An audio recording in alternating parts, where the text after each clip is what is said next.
शेतकरी मित्रांनो, आज आपण आलो आहोत आपल्या हरभऱ्याच्या प्लॉटमध्ये आणि इथं सिलेक्शन हरभरा पेरलेला आहे. आणि सिलेक्शन हरभरा पेरल्यानंतर इथं अंतर जे आहे तर त्यांचं 1.5 फूट त्यांनी ठेवलेलं आहे.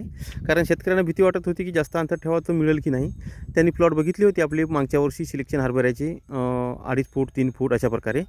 तरी पण त्यांना भीती वाटली आणि त्यांनी आपण जसं या प्रकारे बियाणं दिलं त्याप्रमाणे त्यांना सूर्यफुलाचं पण बीज टाकलेलं आहे. हे बघा, अशा प्रकारे सूर्यफूल पण टाकलेलं आहे. तर अशा प्रकारे आता इथं हा प्लॉट जो आहे तर इथं त्यांनी टाकलेला आहे हरभऱ्याचा. आणि थोडं थोडं तण आपल्याला इथे दिसत आहे. तर तण कोणतं आहे याच्यामध्ये, तर तण आहे बघा, सोयाबीनचे झाडं आहेत, गोलपणाचं गवत आहे, दुधी आहे, अशा प्रकारे. तर बरंच काही गवत आपल्याला इथं दिसत आहे.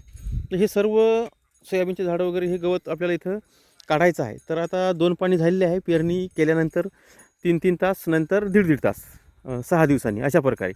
आणि आज इथं डवरणी चालू आहे. तर डवरणीमध्ये 3 डवरे घेतले आपण 1.5-1.5 फुटाचे आणि इथं डवरणी करणं चालू केलं आहे त्यांनी.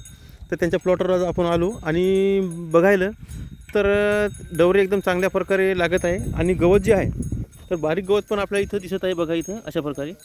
आणि बघा कशा प्रकारे गवत निघत आहे बघा. ही दुधी जी आहे ती उलटून पालटून इथं पडत आहे बघा, अशा प्रकारे. आणि बाकीचं पण गवत पडत आहे.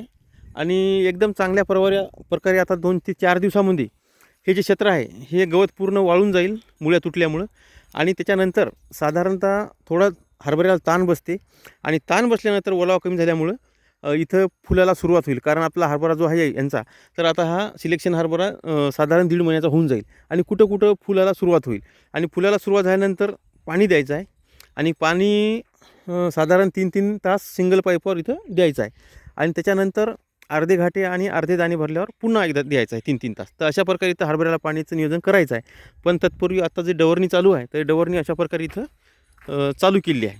तर आपलाही हरभरा जर अशा प्रकारे असेल तर हा हरभरा जो आहे या प्रकारे जर वाढा असेल अर्धा फूट 9 इंचापर्यंत, तर अशा वेळेस डवरणी करून घ्या. गवतसुद्धा असेल तरी डवरणी करून घ्या. असे सोयाबीनचे झाडं निघाली असतील मागच्या पिकाची, त्यामुळे ते तण वाढून जाते आणि आपल्या हरभऱ्याला पाहिजे तसं खत मिळत नाही दिलेलं. तर हे डवरणी आवश्यक आहे. आणि अशा पोझिशनमध्ये डवरणी केली म्हणजे झाडंसुद्धा बुजत नाहीत. लहान हरभरा असला तर झाडंसुद्धा बुजतात. तर अशा प्रकारे डवरणी आवश्यक आहे. तर ही डवरणी जर केली तर सर्वात महत्त्वाचं आपलं जे काम आहे, निंदणाचा खर्च जे आहे खुरपणीचा, तो कमी येईल. म्हणजे ही कोळपणी सर्वात महत्त्वाची आहे. तर अशा अवस्थेमध्ये कोळपणी करणं महत्त्वाचं असते. तर अशा अवस्थेत कोळपणी करून घ्या आणि आपलं पीक जे आहे तणमुक्त ठेवा. आणि याच्यानंतर बाकी पुढील नियोजन फवारणीचं वगैरे ते आपण इथं नंतर देऊ. किंवा जर सिलेक्शन हरभरा असेल तर यावेळेस खत जर आपण पाणी देते वेळेस फेकलं तरी चालते, किंवा आता डवरतानी पेरलं तरी चालते.